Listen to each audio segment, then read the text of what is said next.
Good morning, good afternoon, good evening, wherever you're watching from. This is Jacqueline Kinoti, your transformational life coach. So today I'll be talking about signs that you can know if you are codependent in the kind of relationship that you are in. So in the previous videos, I've talked about what is codependency, what are signs that you can know that you are codependent. But now I want to talk about uh, various ways or various signs that you can know that you are codependent or not. And first signs that you can know that you're codependent in the relationship that you are in is that your happiness depends on your partner. That means that you're not in control of your emotions. Other person determines how you're going to feel. If you're happy or sad, it depends on what your partner does. And so it's very important to understand that you are the person who is in control and your happiness is your personal responsibility. Don't wait on your spouse to make you happy. Don't wait on your spouse to change or your parent to change or anyone else to change in order for you to become happy. Happiness is your personal responsibility. Another one is you don't have your own hobbies or activities outside the relationship. There's someone that they don't understand themselves.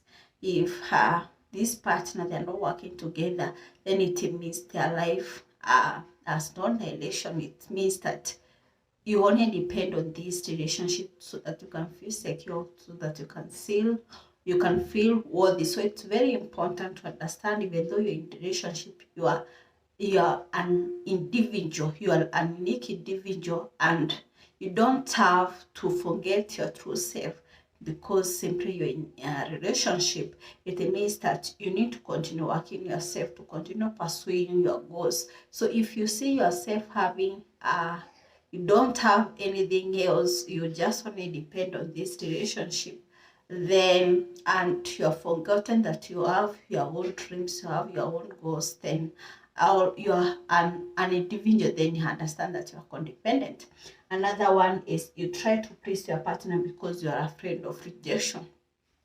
There are those people who do things even though they are not willing to do or they are against their values, they still do them so that they can please their partner. Maybe your partner will tell you, maybe you take a loan on behalf of them, even you don't know what they are going to do with this loan, or maybe they'll tell you shouldn't talk with someone, or maybe you should not talk with some friends or maybe family members because you don't want this person to reject you. Then you are going to do those things even though you feel pain, even though you are not comfortable with them. So it's very important to understand that if you're in that situation, know that you are codependent and therefore you have to deal with the underlying root causes of codependency. Another one is you put your needs last in the relationship. When you are codependent in the relationship, it's all about the other partner. You're taking care of them, you're doing everything that you could because you want to feel needed, you want to feel maybe validated, and you forget you need yourself. I usually say that you cannot pour from an empty cup. The moment you are pouring from an empty cup, that is when the resentment, that is where you start feeling that pain, you start feeling anger towards this person. So before you feel or fulfill other people's need, have you done it to yourself? I usually say that you need to begin to do those things that you do to your friends or to your partner before you do them to yourself. You need to have a healthy relationship with yourself before you have a healthy relationship with other people, your partner. Another one, you hide your true feelings.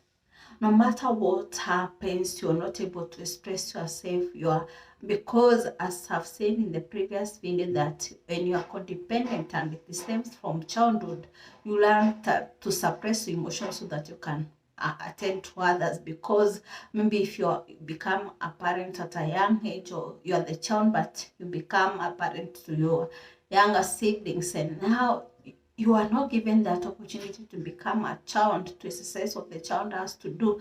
And so when you have grown up, you tend to hide. You don't know even, you don't sit with the emotion to understand what they are communicating. And so you are after making other people happy and you forget, you put yourself last, and that is what shouldn't happen.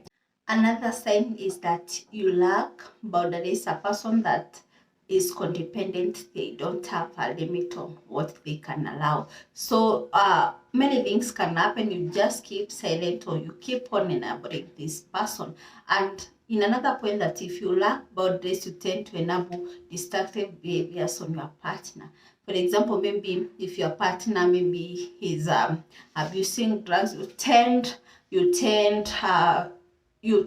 to hide it, or you tend to enable them. When you enabling them is when a person has these destructive behaviors. Instead of facing the consequences, you try to hide them. For example, maybe if they have been caught, or maybe drunk and drinking and driving, and so you go and protect them. You go and pay their bill to come out. Or maybe this someone is doing something that is also abusing you, and you want to paint that perfect picture on the outside. And so when people are asking you, or maybe they are telling you what is going on, you tend to hide it. You tend to defend this person. And now, if you're the kind of person that maybe you're being abused, maybe you're enabling your partner to do destructive behaviors, then you, the person who is helping your partner, and the person who is being helped, they need to seek professional help. Another point is that you get your self-esteem from helping your partner. You feel needed. You feel, if I take care of this person, then I'll feel good, because that is what you have learned. That is how you've been programmed. Because as we've said earlier, that codependency stems from childhood, and therefore, when you get fulfillment when you are helping people. You get fulfillment when you are needed, when you are there helping them. That is when you feel like you belong. That is when you feel that you're validated. Another one is you try to control, change, and fix your partner. As we have seen, codependency is that you want to be needed by helping someone. And to an extent, it becomes like you want to control these people, so that, because you want them to do what you want of you. It's like you're manipulative, because it reaches the point that now you start controlling these people, because they have to do what you want them to do. You want to fix them. You're aiming for perfectionism. This person has to be like this and that. And one thing you need to understand is that if you want a person to change, you can't force a person to change if they are not willing to do so. The only person that you can work on is yourself, because you have power to change. But don't expect your partner to change so that you can change. Don't expect other people. Don't expect external forces to align so that you can feel aligned, or to be happy so that you can feel happy. You have to work on yourself. You have to seek professional help and address the underlying root causes. I usually say that there is no situation that is hopeless. Each and every situation can be turned around, unless the involved party says that their fate is fixed, or their case cannot be redeemed. Whatever you believe is true. If you believe you can't, you can't. If you believe you can, then nothing can stop you. So that is all for today. Thank you for watching. I'll see you in the next video.